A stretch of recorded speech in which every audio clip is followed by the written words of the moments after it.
Paz do Senhor, pessoal, beleza? Hoje a gente vai fazer o estudo de Daniel 8, para quem está fazendo o jejum de Daniel, ou para quem está querendo assistir, está procurando pelo estudo de Daniel 8, tá? A gente vai fazer aqui o estudo de Daniel, capítulo 8, tá? O capítulo 8, ele tem bastante informação, é uma visão profética de Daniel, mas assim, a gente não vai tirar tanto ensinamento, aqui vai ser mais uma profecia se cumprindo.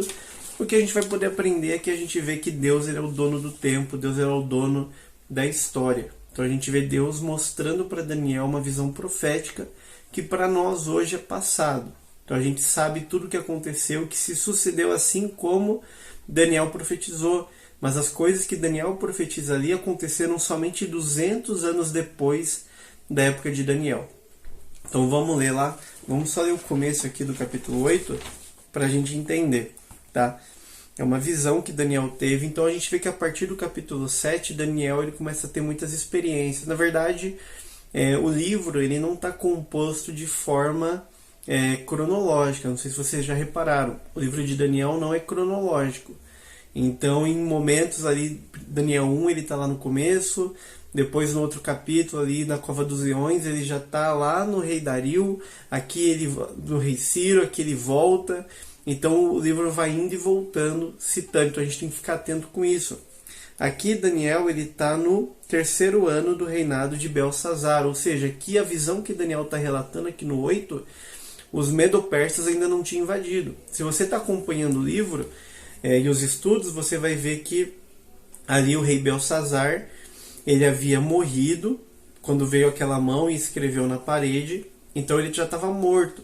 Naquele capítulo, é o último dia de vida dele. Ele recebe aquela revelação de Deus, a mão escrevendo Mene, Tekel, Farsim, que o reino dele tinha sido contado, e ele morre naquele dia, e os medo-persas invadem a Babilônia e conquistam a Babilônia.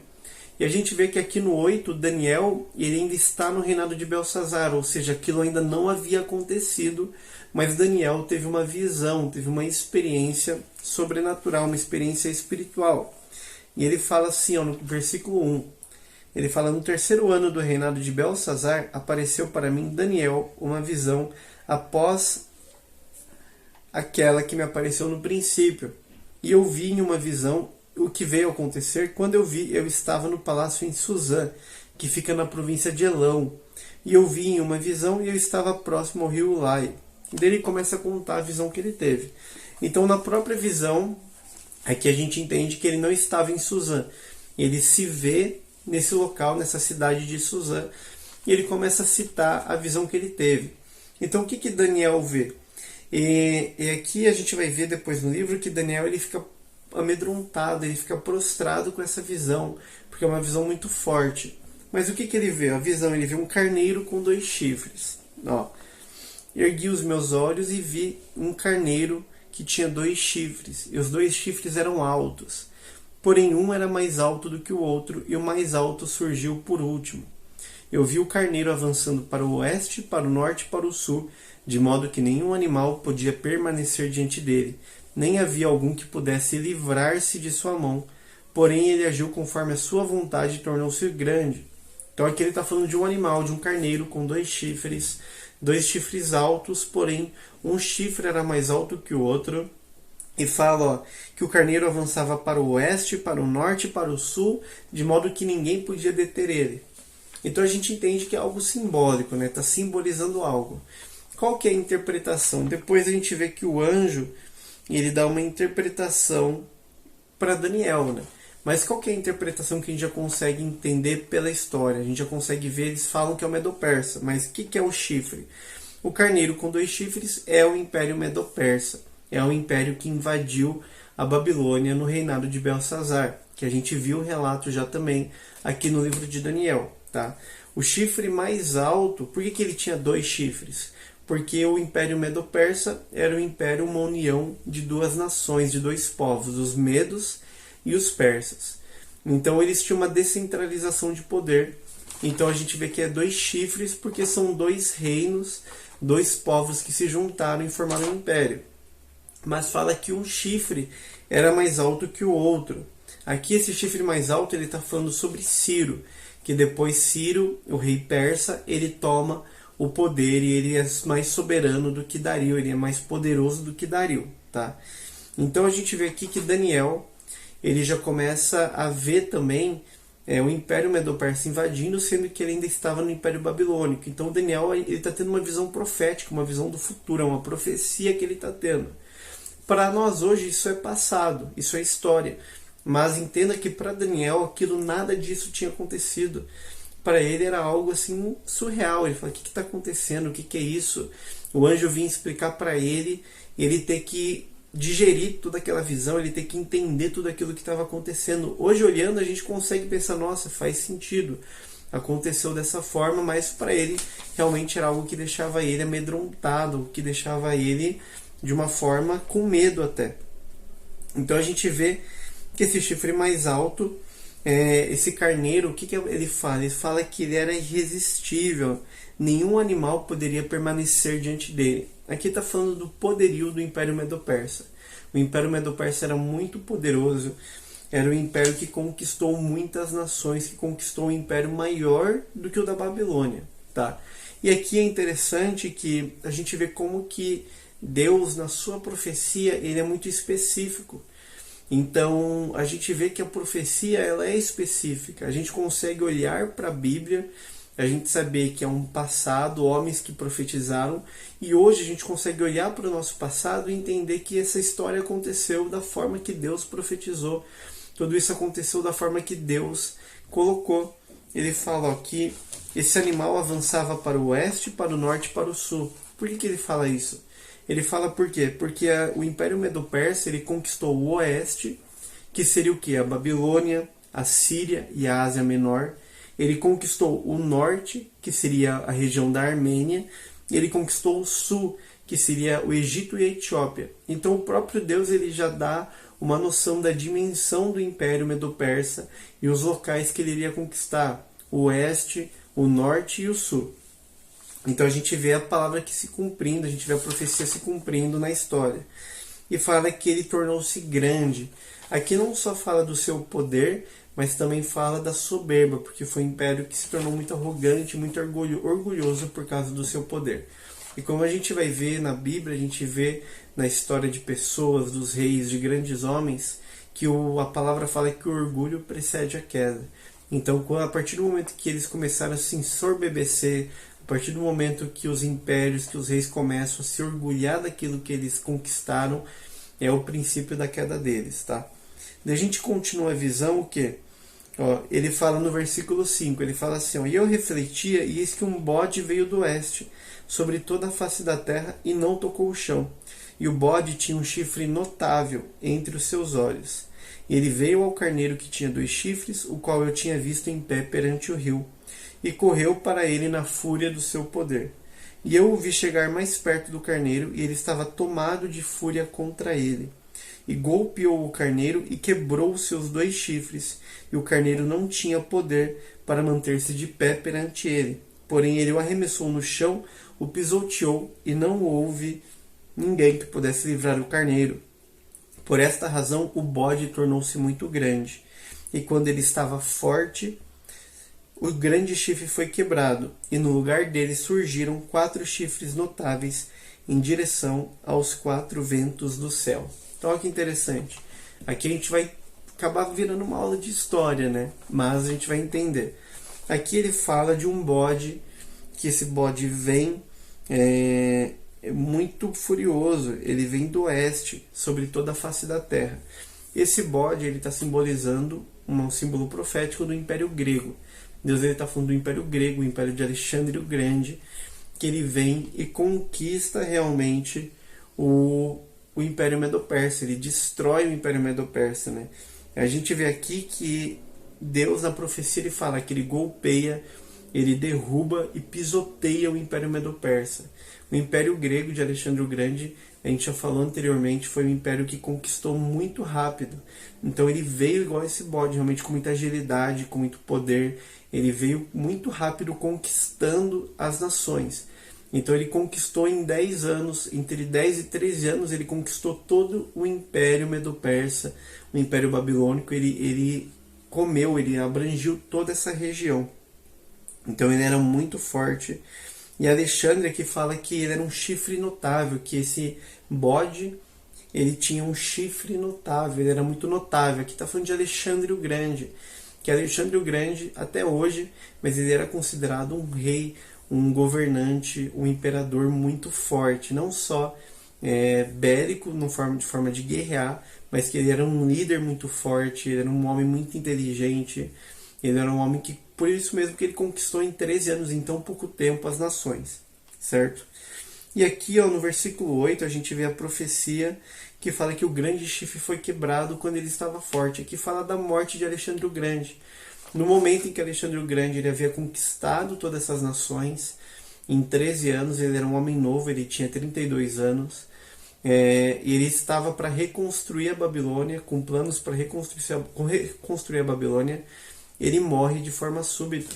Então ele tem uma morte, ninguém esperava ele morrer, e ele acaba morrendo. Então a gente vê a profecia se cumprindo. Por quê? Porque fala que no lugar dele surgiram 4 chifres em direção aos 4 ventos do céu. Então aqui o que está falando? O que são os 4 chifres? Você já entendeu o símbolo profético, a simbologia do livro de Daniel. Os chifres são reis, os chifres são homens de poder, são impérios. Então a gente vê ali o carneiro com 2 chifres, o Medo-Persa. A gente vê aqui o Alexandre o Grande sendo colocado como um chifre que foi quebrado, ou seja, ele morreu. E surgem 4 chifres. Aqui está falando de mais 4 reis que surgiram do Império Grego. Porque quando Alexandre o Grande morre, o seu império é dividido entre 4 governantes, entre 4 comandantes do seu império. Que são Casandro, Lisímaco, Ptolomeu e Seleuco. Então são divididos nesses 4 governantes, nesses 4 homens. Então a gente vê aqui novamente a profecia se cumprindo. Hoje nós olhando para o passado a gente vê que Deus ele foi bem específico. Falou do Alexandre, falou do Império Grego e que ele morreria, que seria dividido entre 4 homens, entre 4 reis, e realmente isso aconteceu. E aqui é interessante, ó, que a gente vê o que? De um deles surgiu um pequeno chifre, o qual tornou-se excessivamente grande em direção ao sul, em direção ao leste, e tornou-se grande e chegou até o exército do céu. E fala, ele engrandeceu e chegou-se até o príncipe do exército e retirou o sacrifício diário, e o lugar do seu santuário foi arremessado abaixo. E o exército lhe foi dado contra o sacrifício diário, por causa da transgressão. Então, aqui interessante, ó, o que ele está falando? Aqui ele está falando algo que a gente pode confundir um pouco, tá, gente? Aqui falando de escatologia, falando... Hoje, agora esse vídeo eu estou tentando falar de uma forma bem calma, para a gente não perder informação, porque acaba sendo um vídeo mais informativo, de estudo, para a gente entender a parte histórica, tá? Porque às vezes a gente pode olhar para isso e você já vai olhar e vai falar, pô, é o anticristo. Esse cara é o anticristo. Mas a gente vê que no capítulo anterior também está falando de um pequeno chifre que tinha nascido, de um pequeno chifre que veio do Império Romano. Lembra que a gente estudou no capítulo anterior, falou de um pequeno chifre, que era um símbolo do anticristo? Aqui também ele está falando de um pequeno chifre, que é um precursor do anticristo. Então a gente vê que ele faz cessar o sacrifício diário, várias coisas que o anticristo também vai fazer. Então às vezes você pode olhar e você vai, às vezes, interpretar de uma forma errada, falando, não, então, peraí, o anticristo é esse, e ele surgiu do Império Grego. Então você pode até acabar confundindo. Então aqui na verdade é o que? São pessoas, ele está falando de homens que são precursores do anticristo. São homens que vão agir, que agiram na verdade de acordo com o espírito do anticristo, que foram símbolos do anticristo, que agiram conforme o anticristo escatológico, que a gente vai falar depois, que é o anticristo que ainda virá, que ainda está para ser revelado, o homem da iniquidade, que a gente ainda não sabe quem é, mas que é um homem. Então esses homens do passado, eles foram homens que foram precursores históricos do anticristo, que eles tiveram atitudes, atos que simbolizavam, que apontavam para esse anticristo, tá? É um protótipo do anticristo, tá? Então a gente vê que no 7 ele sai do Império Romano e aqui no 8 esse pequeno chifre está saindo do Império Grego. Quem que é esse pequeno chifre na história? Quem que a gente entende que ele é? Todos os historiadores, teólogos vão entender que esse homem era o rei Antíoco Epifânio, que era um rei Seleucida. Que Seleucida você entende ali que era um dos governantes, o Seleuco. Então o reino Seleucida era um desses 4 chifres que havia sido dividido o Império Grego. E desse Império Seleucida nasce Antíoco Epifânio, que era o quê? Esse Antíoco Epifânio foi um rei que perseguiu os judeus, tá? Então esse Antíoco Epifânio, ele não tinha o governo sobre a região da Palestina, mas o que ele faz? Ele faz um acordo e faz com que os judeus acreditem nele, para que os judeus fiquem do lado dele e ele possa ter o governo da Palestina. E a partir desse momento que ele consegue o governo, ele começa a perseguir os judeus. Então o que é esse anticristo, esse protótipo do anticristo? O que Antíoco fez? Primeiro, ele declarou ser Deus. Antíoco, ele fez uma moeda, ele mandou cunhar moedas naquela época, que tinha a efígie dele de um lado, né? Tinha o rosto dele de um lado, e do outro lado estava escrito: do rei Antíoco, o Deus tornado visível que traz a vitória. Ou seja, ele se declarava Deus, ele se declarava igual a Deus, assim como o anticristo, ao sentar no santuário, sentar no templo em Jerusalém, ele vai se declarar como Deus. Quando a gente ouve sobre anticristo, não está falando sobre alguém que é somente contra Cristo. Normalmente a gente tem essa palavra anticristo no sentido, é contra Cristo. Mas o anticristo também tem o sentido de alguém que se declara como. Ou seja, ele vai se dizer como, mas não é. Ele vai falar que é o Cristo, mas não é. Tá? Então o rei Antíoco, a gente vê que muitos imperadores romanos, eles também, a gente pode olhar para a história e identificar eles como um protótipo do anticristo, como o rei Nero, o imperador Domiciano, que eles exigiram adoração, ou seja, foram imperadores romanos que exigiram uma adoração como Deus. Tem o próprio Hitler, que perseguiu e matou milhares, milhões de judeus. Os outros líderes comunistas, né, que perseguiram cristãos e judeus. Então são todos protótipos do anticristo. Mas a gente vê que nenhum ainda foi como Antíoco Epifânio. Então o Antíoco Epifânio, ele é a representação do que o anticristo será. A gente consegue olhar para a história e ver nesse homem um exemplo do que vai ser o anticristo. Então calcula-se que na época que ele invadiu Jerusalém, ele matou mais ou menos 100 mil judeus. E o que acontece? A gente vê que escatologicamente o anticristo, ele vai formar uma nova religião, ele vai impor uma nova religião, e aqueles que não adorarem a essa religião, aqueles que não seguirem, serão mortos.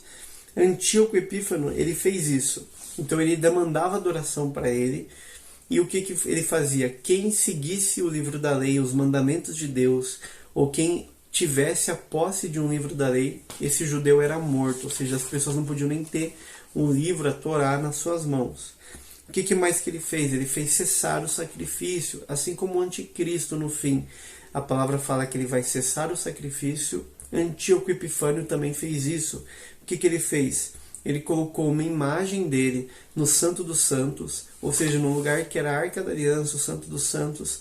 Ele fez uma imagem dele e colocou.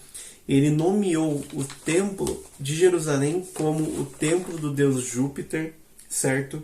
E o que mais que ele fez? Ele matou um porco no altar e aspergiu o sangue e os excrementos do porco sobre todas as paredes, sobre todo o templo, e fez com que judeus comessem carne de porco dentro do templo. Ou seja, ele profanou o templo. Como a gente sabe que na lei, para os judeus, o porco é impuro, ou seja, o porco é um animal impuro, aquele que toca, aquele que come a carne do porco se torna impuro cerimonialmente, ou seja, você não pode participar de uma cerimônia religiosa, se aproximar de Deus estando impuro. O que o Epifânio fez? Ele vai e mata um porco dentro do templo sagrado de Jerusalém, e espalha o sangue, ou seja, ele profana, ele torna todo o templo impuro e ainda obriga os judeus a comerem da carne daquele porco. Então, a gente vê que a profecia se cumpre, porque a gente vê aqui que no capítulo 25 fala que ele será morto, ele vai morrer.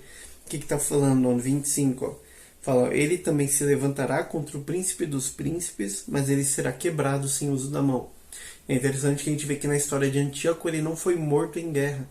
Ele estava invadindo um templo de Diana e ele teve uma morte súbita, uma morte por doença, ou seja, ele foi morto sem uso da mão. E é uma representação também do anticristo, porque quando Jesus voltar, ele vai guerrear, ele vai matar o anticristo e vai derrotar o anticristo sem uso de suas mãos, somente com o poder da sua boca, certo? Então a gente vê aqui profecia se cumprindo, a gente vê aqui a história se cumprindo. Aqui o que a gente consegue tirar além da parte histórica, além da parte de estudo, a gente entender o que está falando, quais são os símbolos proféticos, qual que é o que a gente consegue entender isso na história. A gente consegue ver que realmente Deus, ele é o dono do tempo, ele é o dono da história. Deus, para Daniel, estava profetizando, estava lançando uma profecia para o futuro. Daniel viu acontecimentos de 200, 300 anos depois dele. Porém, para nós, a gente vê que hoje isso é história e que tudo isso que foi profetizado por Daniel aconteceu.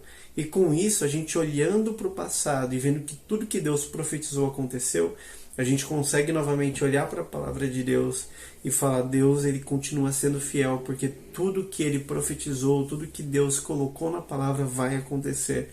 Então a gente sabe que nós temos uma esperança eterna, uma esperança da volta de Cristo. Nós sabemos que nós podemos confiar na palavra, porque a Bíblia é a palavra de Deus, porque a Bíblia é a verdade, porque a Bíblia é inerrante. E Deus, ele não muda, Deus, ele não é filho do homem para que minta.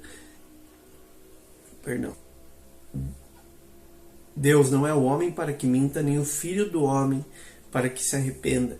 Então a gente sabe que quando nós olhamos para a palavra de Deus e vemos sobre a volta de Cristo, sobre o reino milenar de Cristo, sobre a glorificação, que nós seremos recompensados, que nós moraremos juntos com Deus no final, nós sabemos, se a história tem se cumprido de acordo com o que a Bíblia falou, então nós também podemos crer que Jesus vai voltar, nós temos essa esperança eterna. E é interessante que você consegue ver que na Bíblia você pode pegar muitas outras religiões, você pode pegar hinduísmo, budismo, mas a Bíblia, ela vai ser um dos únicos livros que vai te dar elementos históricos. Ou seja, a própria Bíblia, ela se coloca à prova.